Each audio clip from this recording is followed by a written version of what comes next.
And welcome to Wildcat Basketball Recap. I'm Matthew Coronado alongside Tyler Haskins. And while we didn't have a lot of basketball this week in terms of Northwestern, what did we have this week, Tyler? Well, we have both the men's and women's team taking on Maryland at home. And then we'll get into a recap of the women's basketball season and look forward to the women's tournament as well. That sounds great, Tyler. I'm excited to get to it. Let's get to the women's highlights first. The Wildcats are in action in their final regular season game of the year against the 8th-ranked Maryland Terrapins. Left corner, Ashley Owasu to start it off for Maryland. They're up 4-0 in the first quarter. And then that swap by Angel Reese, a great defensive sequence for the Terrapins. But wait, Northwestern still has something going here. Jordan Hamilton steps into that J. It's nice, it's smooth, it goes down for her. This drive by Mimi Collins. She had a great night with 18 points. Anna Morris, the freshman, 4-3. A great shot from her. And then she glides down to the basket there. Right-handed layup. It's good. We're in the fourth quarter now. And it's late. But how about this? Katie Benzen. That's the men's three-point line, by the way. Huge shot. Momentum changer. Diamond Miller with the dagger. Left-handed Euro step. She and Mimi Collins combined for 35. My goodness.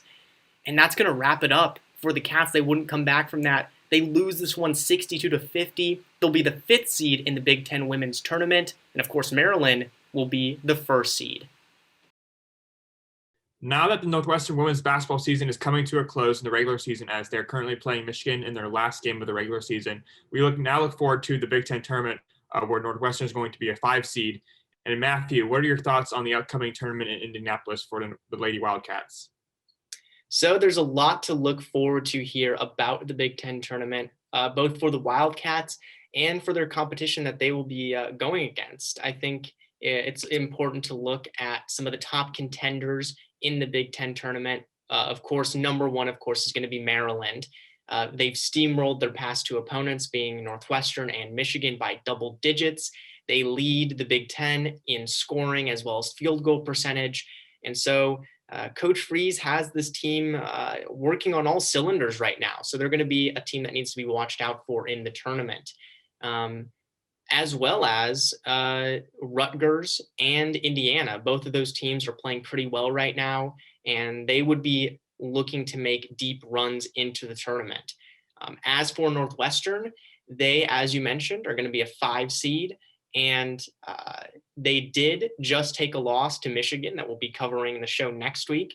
So they're going to be looking to bounce back from that. They've had a rough go of it in the past couple games, losing a couple of key ones here and there. But they also can rely on, of course, their defense. They're high up there, ranked nationally in steals, 6th in the nation in steals. So they can create those turnovers, and they're going to have to be relying on that because their offense has been falling a bit short this season as a whole. So as for the season recap, Davis, you can kind of fill us in on what the Wildcats have done up to this point to get to the Big Ten Tournament.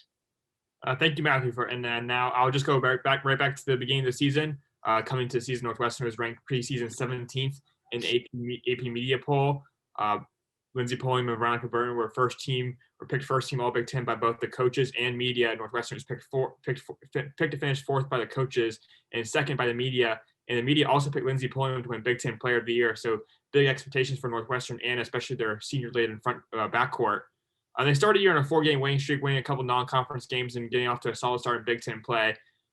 But the reality for Northwestern this year, the main thing is they went 1-5 in ranked games this year. Against teams that are currently ranked, they went 1-5 with that one win being on February 1st against Ohio State, who's not even participating in the postseason. So they really just couldn't get it done against the upper echelon of the Big Ten. Obviously, they're the 5th seed. They couldn't get it done against those top 4 teams that really separate themselves from Northwestern this year. Unlike last year, Northwestern obviously won the Big Ten regular season tournament.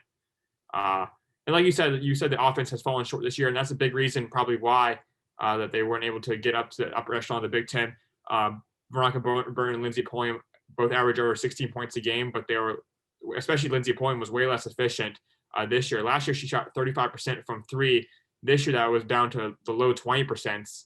And as a team, they shot 10% less efficient from 3-point range this year than last year. So that was a big reason for their decrease in offensive output. Obviously, they had to replace Abby Scheid, who shot over 48% from three last year. So it's going to be hard to duplicate that. And then I think even though they returned Pulliam and Burton, which were obviously big pieces, they lost to two front court pieces in Abby Wolf and Abby Scheid.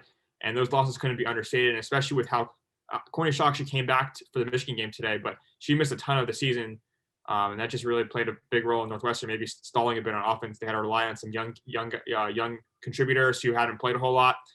Either they were freshmen like Paige Mon, Anna Morse, who just hadn't had a lot of playing time. So Northwestern was really hurting on front court depth and experience, and that really showed throughout most of the year. And yeah, that's just basically they went 0-2 versus Nebraska, which is not good. Nebraska was a decent team, but they had one game where they turned Nebraska over multiple times, still lost. So they basically went 0-2 versus Nebraska and couldn't beat a ranked team besides Ohio State, and that's where they end up as they are today. They're definitely have to rely on Lindsey Pulliam and Veronica Burton going forward in the NCAA tournament, and they're going to need them to shoot better than they are right now. Because they're going to, in the NCAA tournament, in the Big Ten tournament, you're going to play a lot of teams that they have been losing to, like Michigan and Maryland, who are really good this year. And but one thing I would say, the biggest surprise player, probably perhaps the most improved player for them, was Sydney Wood. Sydney Wood only averaged 5 points a game last year. This year, she averaged 12 points and 5 rebounds a game. So she became a very, very valuable piece in the backcourt for Northwestern this year. And next year, she's going to be the leader of the team. Veronica Burton and Lindsey Pulliam are assumedly moving on. I know COVID guidelines give them a potential extra year, but if we assume they move on, Sydney Wood's going to be the leader of the team next year. So her development has been a key development for Northwestern women's basketball this year going forward. Yes, you are exactly right. A lot of things to think about for the women's team. They have pieces coming and going, and so we're going to have to see what happens for them in the Big Ten tournament at the end of the season, what happens in their postseason, and then looking forward to next year. So that's all we have for this segment right now. Next is the men's highlights. Let's get right into some men's highlights for you guys. Northwestern takes on the hot Maryland Terrapins. The Terrapins are winners of 5 straight. Northwestern, of course, looking to build upon that win against Minnesota. Here, nice defensive play by Pete Nance. But look at the hands by Aaron Wiggins. Gets the ball out from Miller Kopp. Finds Daryl Morcell in the cut. He jams it home. Maryland would get off to a 9-0 start. But here come the Wildcats. Boo Buie finds Barry in the corner. That's good. Northwestern would come back in this game thanks to an 8-0 run. This could be a tight defensive battle throughout the first half. Now Northwestern up 3. Chase Ladish, step back from 3. Splash. Northwestern now up 6 late in the first half. Let's get straight into the second half. Riley Barron finds Boo Buie into the shot clock. And I'll just let Boo Buie speak for himself. He works a little magic, gets the floater to go. Northwestern now up 3.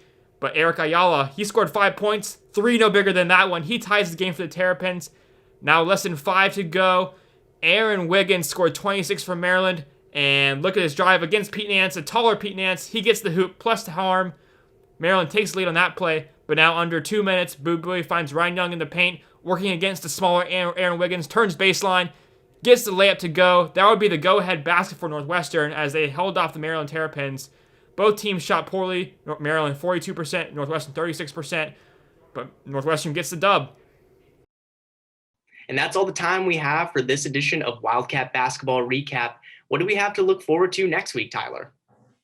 Yeah, Matt, we've got the women's team traveling to Ann Arbor to take on the Michigan Wolverines. And then the men's basketball team will host the Nebraska Cornhuskers in their last regular season contest at Welsh Ryan Arena. And then after that, the women's tournament will get started on Tuesday, March 9th. That all sounds great. There's a lot more action to get to with the Wildcat basketball. For Tyler Haskins, I've been Matthew Coronado, and this has been Wildcat Basketball Recap.